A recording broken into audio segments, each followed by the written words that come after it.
Greetings, ladies and gentlefish, and welcome to a bit more World of Tanks. In this video, we are going to have a couple of games, not played by me, but they're both going to be in Tier 9 British machines. We're kicking off with, I am so sorry, I'm going to horribly butcher this name, Conqueror?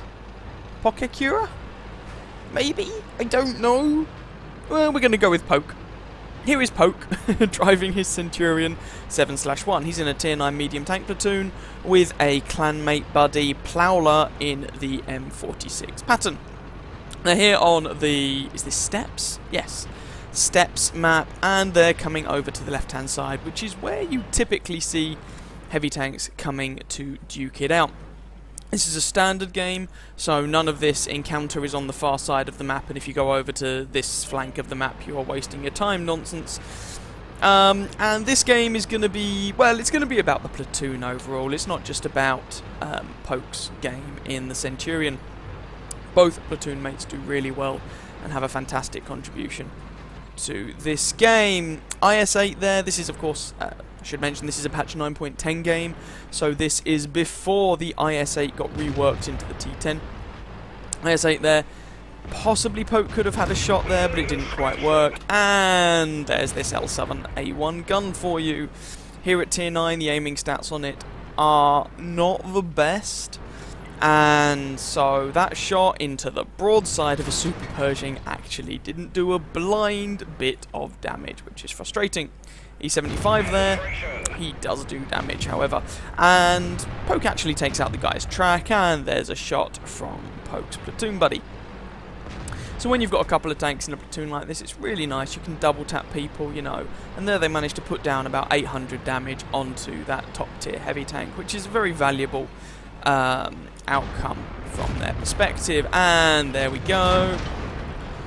Shot doesn't do any damage to the Super Pershing, and because the AT-15 was just sitting behind Poke there, Poke thankfully managed to bounce a shot from the Super Pershing, but took a hit from, I think it was the artillery. And moral of this story, don't sit behind people. You're not doing them, or your team, or yourself any favours whatsoever.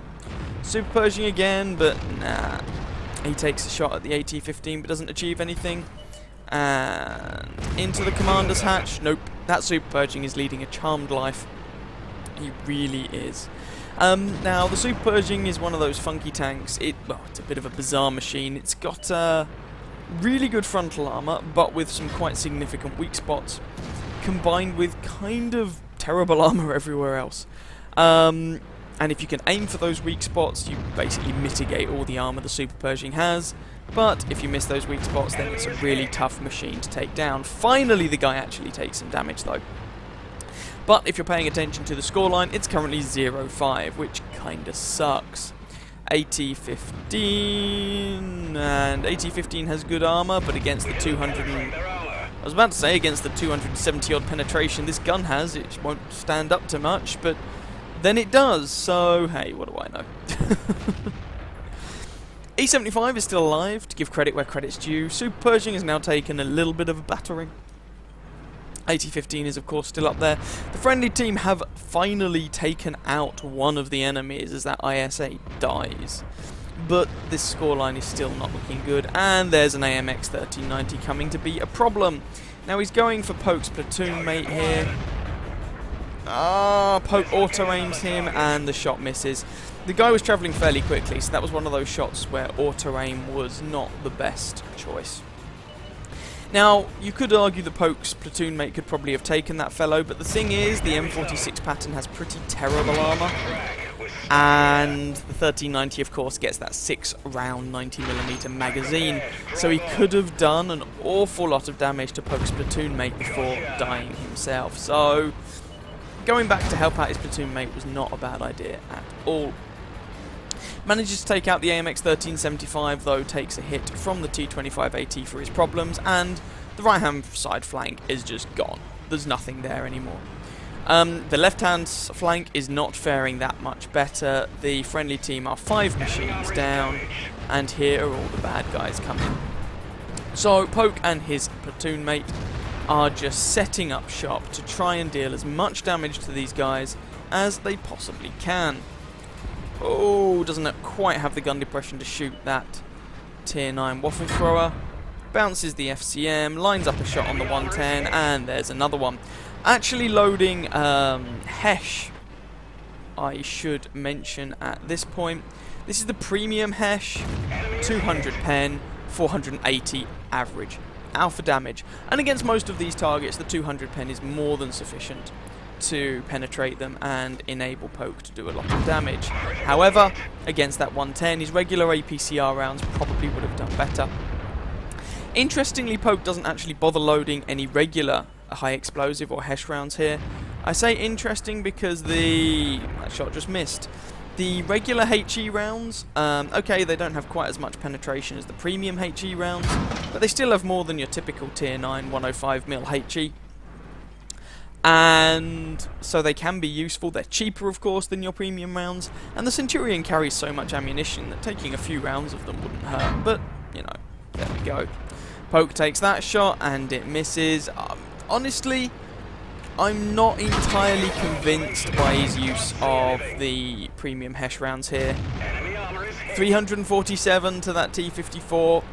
Could have been 390 average with, you know, his APCR rounds.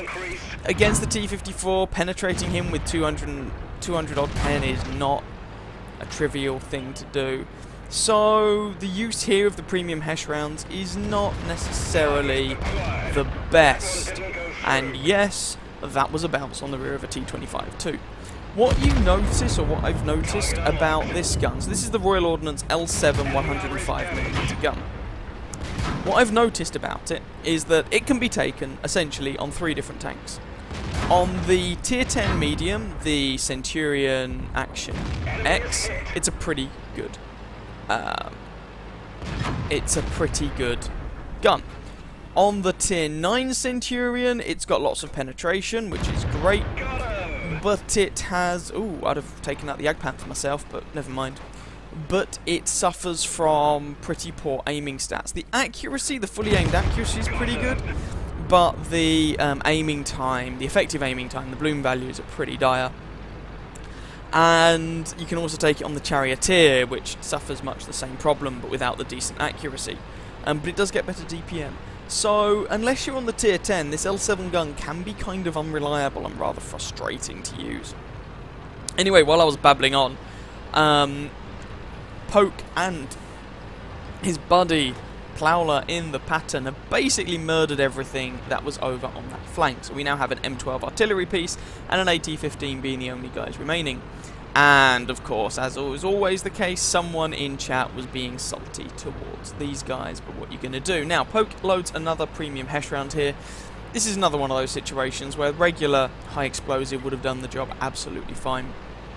If he's trying to nail the M12 in one shot, frankly his APCR rounds would do the job.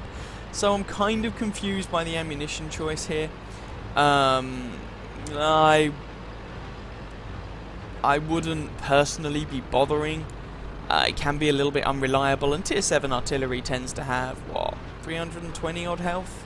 APCR rounds will do the job absolutely fine, no need to worry about using the premium Hesh rounds. So, his ammunition choices are a couple of points in this game, a little bit not optimal, put it that way. Oh, 350 health on the M12, well, there you go. HE round hits the tracks, blows the tracks off, and doesn't penetrate the target, not doing full damage. If that had been an APCR round, he most likely would have just killed that M12 artillery piece. So there you can see what I mean. The HE here is not the best option, but enough of that. Plowler manages to finish the M12 off, so it doesn't really matter. Poke switching back to his APCR rounds. Now this game is not a foregone conclusion. Okay, they outnumber the AT-15 2 versus 1, but both Poke and Plowler are one-shots for the AT-15. The AT-15 only has 230 alpha damage, but he's got really good aim stats, excellent accuracy, and the 226 pen is more than enough to deal with either of these guys most of the time. And, like I said, these two remaining tanks, well, they haven't got 200 health between them. So, this is not a guaranteed win by any stretch of the imagination. If that AT-15 places his shots well, he can still win this. Now, if this AT-15 decides he wants to try and cap, that's a pretty terrible idea. And in fact, he doesn't actually decide that. Now, what these guys can do is probably play the vision game with this fellow. I imagine that, or I wouldn't be surprised if these two medium tanks were using optics, and the AT-15 probably isn't. And the AT-15, I don't think it gets a great base view range anyway, though I could be mistaken. One more shot should finish this AT-15 off. And Poke's just seeing if this guy is going to be kind enough to back around this building. No, no joy. That's a shame. Again, still need to be a little bit careful. The AT-15 can still kill both of these guys. So they don't want to just rush pell-mell across the open straight into that 20-pounder with the whatever stupid reload time it is that gun has. Probably of the order of 5 seconds, I'd guess, though I could be wrong. Whatever the reload is on that tank, it's pretty good. So Poke's coming around, see if he can catch the AT-15 in the side, and he is able to do so, finishing the AT-15 and the game off in style. So let's go and have a look at the results for this one. So there we go. For Poke, that was Ace Tanker, Bruiser, Hand of God, Duelist, Fighter, Fire for Effect, Shellproof, Cool-Headed, Confederate, Steel Wall, High Caliber, and I think that's a Brothers in Arms medal as well for the platoon. So a really, really nice result there. 4,932 damage, 4 kills, 1,313 base experience, and from Plowler, 4,806 damage, 5 kills, and 1,250 base experience. Between them, they definitely carried that game. They carried it pretty hard. Interestingly, the Super Pershing over here on the enemy team is the one with the most experience, despite the fact that he did less than 1,000 damage. 26 shots fired, 20 hits, 16 penetrations for that damage count, most of which was from relatively close range. Received 19 hits, 6 penetrated, 13 did not, which is a little bit lucky. I mean, the Centurion Mark 7 is capable of bouncing shots here or there, but you wouldn't usually expect to rack up 3k damage blocked by your armour. 1 enemy vehicle spotted, 10 damaged, 4 destroyed, bit of assistance damage into the bargain. Made a loss on that game because he fired a good few premium rounds, and, well, they weren't really the best to use. A number of the shots he take would have been better served with either regular HE, or as well served with regular HE, or potentially better served with his APCR rounds, which of course are his standard ammunition. Nonetheless, still a good game, and a little bit of additional experience from a mission payout or something by the look of it. Possibly personal reserves or something going at the time. Anyway, nice game there from the platoon to pick up the win. So let's go and have a look at another game. Here we go with our second game. This is courtesy of J.R. Babo. He is driving the Tier 9 British heavy tank, the Conqueror, and he's here on the swamp map. Now, before we really get into the action, I would like to draw 2 things to your attention, and they're both about JR's ammo selection. Firstly, he doesn't carry any APCR rounds on this tank. Honestly, yeah, I can see that. The Conqueror doesn't really need it. While I do sometimes find this gun very frustrating, it already has about 260 pen and really good aiming stats, excellent accuracy. You don't really need the APCR rounds, so I can totally see that. Second thing, he has 14 friggin' HE rounds. Now, the HE rounds on this tank are good. 515 alpha damage and 120 pen. Again, it's the British thing. They get high pen HE rounds. So the HE rounds on this tank are good. But I wouldn't take 14 off them. I mean, damn. Anyway, we'll see if that comes back to bite him on the bum or not. So, as I say, here on the swamp map, Babo has his first mark of excellence on this tank. So he clearly does fairly well in it. Or doesn't completely suck in it at the very least with this ammunition loadout, although I don't know if he's played all his games with this ammo loadout. And there's what I'm talking about this gun. 260 pen, excellent accuracy at the not that well angled side of a Black Prince, and apparently it bounced. So yeah, I must admit, the gun on this tank on paper looks really, really, really good. In practice, I've found it to be not as good as advertised. Let's leave it at that. Anyway, see if Bebo, or JR as I'm actually going to call him, can pick up damage on people. There's a Carnarvon, and there we go. Now the Conqueror does get really nice turret armor. It was buffed a while back now. But 7 degrees of gun depression isn't fantastic. And the hull is pretty terrible. It's essentially the same hull that you get on the Carnarvon at tier 8. Hello, Mr. Lerva. So your upper front plate is okay. Your lower front plate is A, terrible, and B, made of ammo racks. So, yeah, that can be a problem. So far, JR has bounced actually a fair few shots. He's got a bit of damage in on that Carnarvon and on a Lerva. And just lining up to see if he can get another shot on this Carnarvon. If this Carnarvon keeps driving, he's a wombat. He knows that JR is here. And he knows that JR can kill him in one shot. What you gonna do, eh? What you gonna do? So, this flank isn't actually looking particularly rosy. They've lost a number of tanks over here. JR's seen that. He's not an idiot. And he is backing off before they get surrounded and nuked.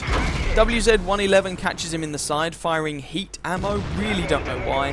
WZ has about 250 pen with his regular armor-piercing rounds, and I can't see a single reason why you'd be firing heat ammo out of that gun in this situation. But hey, whatever. What do I know? Maybe that guy has his reasons. Hello, Mr. Lerva. Yeah, you're not having a particularly good day, are you? So you can see already that as he took 14 HE rounds, JR here is down to 14, now 13 armor piercing rounds. If that WZ was actually firing his AP rounds, that last shot probably would have penetrated. That was never going to... Well, it might have gone through, actually.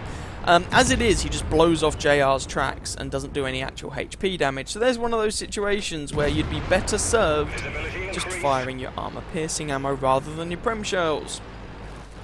WZ is in an interesting position. The shot on the side of the upper front plate of that tank, I was surprised it didn't pen.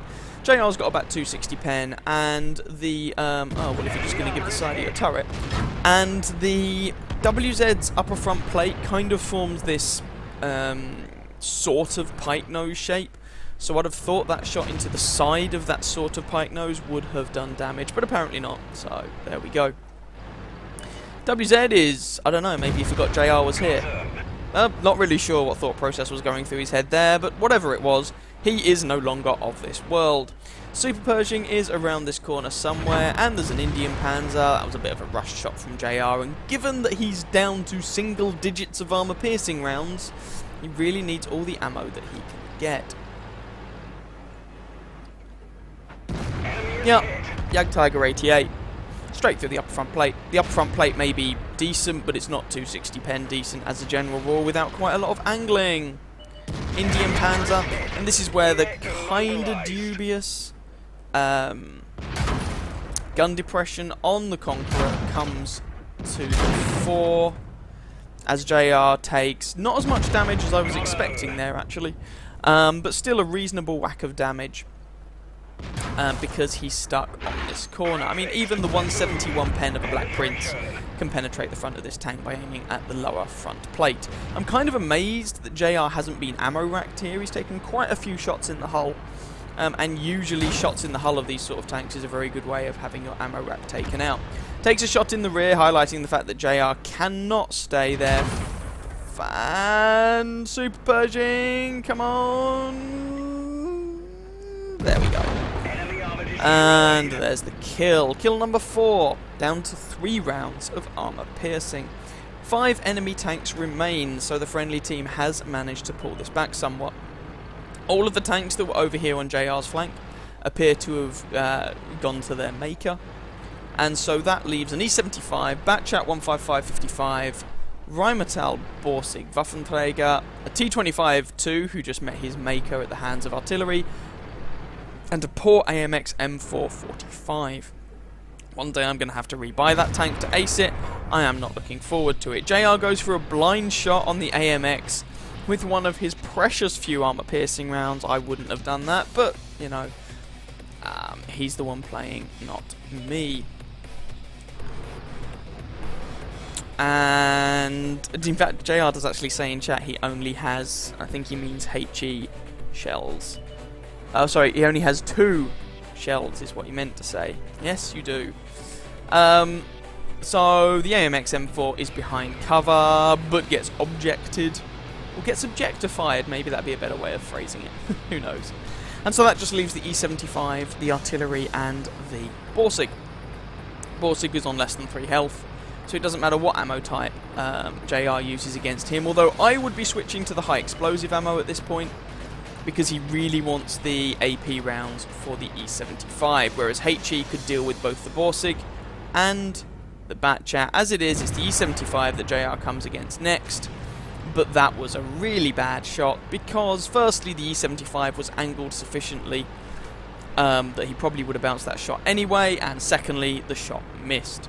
E75 is on fire, E75 is almost dead, there's a Borsig, and once again, only 7 degrees of gun depression, bit of a nuisance. Doesn't want to come up over that ridge against the Borsig, because the Borsig could just go blup in his face, and JR doesn't have the health to take that. Hell, even a HE round from the Borsig would have a damn good chance of taking him out at this point.